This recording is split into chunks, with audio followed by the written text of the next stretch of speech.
અહેવાલની ધારદાર અસર જોવા મળી છે। સ્વચ્છતાના સંકલ્પના આ દાવા પોકળ સાબિત થયા હોય મંતવ્ય ન્યૂઝના અહેવાલની કે જ્યાં ધારદાર અસર જોવા મળી રહી છે અને સ્વચ્છતાના સંકલ્પના જે આ દાવા છે એ પોકળ સાબિત થયા છે। મંતવ્ય ન્યૂઝે આ પ્રસારિત કર્યો તો અહેવાલ અને આ સમગ્ર અહેવાલ પ્રસારિત કર્યો અને એની જ અસર વર્તાઈ રહી છે। ધારદાર અસર જોવા મળી છે।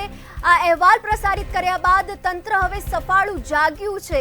પ્રથમ નાગરિક એવા મેયરના વોર્ડમાં જે ગંદકી હતી એ જે ગંદકીનો અહેવાલ પ્રસ્તુત કરવામાં આવ્યો હતો મંતવ્ય ન્યૂઝ દ્વારા અને આ જ અહેવાલની ખૂબ જ જોરદાર અસર જોવા મળી રહી છે। ગંદકીના ઢગલા અને આ સમાચાર પ્રસારિત થતા મનપાના કર્મચારીઓ એક્શનમાં આવ્યા છે।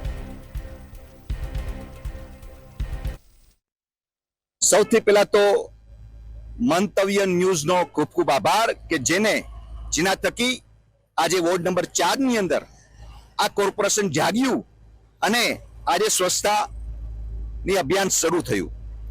ખરેખર પ્રશ્ન અહીંયા છે કે વડોદરાના વોર્ડ નંબર 4 ના કોર્પોરેટરો, આ વિધાનસભાના ધારાસભ્યો ને વડોદરાના સાંસદો જે મોટા મોટા બમણા ફૂકે છે સ્વચ્છતાના ને મોટી મોટી વાતો કરે છે, સ્વચ્છતા અભિયાનના મોટા મોટા ફોટાઓ પડાવે છે અને એ વોર્ડ માટે અહીંથી ત્યાં દિલ્હી દોડી જાય છે। ખરેખર એમને મારો પ્રશ્ન છે કે આ જે મીડિયા થકી જો આ સ્વચ્છતા અભિયાન શરૂ થતું હોય તો તમે લોકો કઈ જગ્યાએ તમે લોકો છુપાઈને બેઠા છો?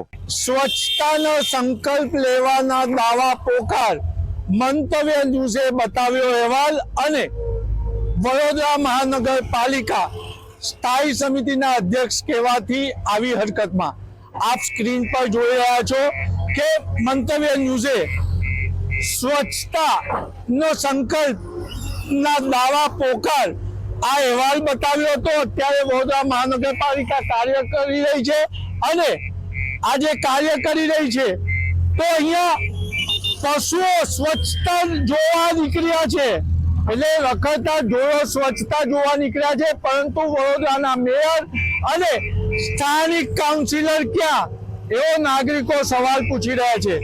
મંતવ્ય ન્યૂઝના લોકો આભાર માની રહ્યા છે ત્યારે મંતવ્ય ન્યૂઝના અહેવાલની આ અસર છે કે હાલ સ્વચ્છતાની કામગીરી શરૂ કરી દેવામાં આવી છે। ત્યારે સવાલ એ ઉભો થાય છે કે મંતવ્ય ન્યૂઝના અહેવાલ બાદ સ્થાયી સમિતિના અધ્યક્ષ ડોક્ટર શીતલ મિસ્ત્રી હરકતમાં આવ્યા, મહાનગરપાલિકાને આદેશ આપ્યા અને ત્વરિત કામગીરી શરૂ થઈ ગઈ।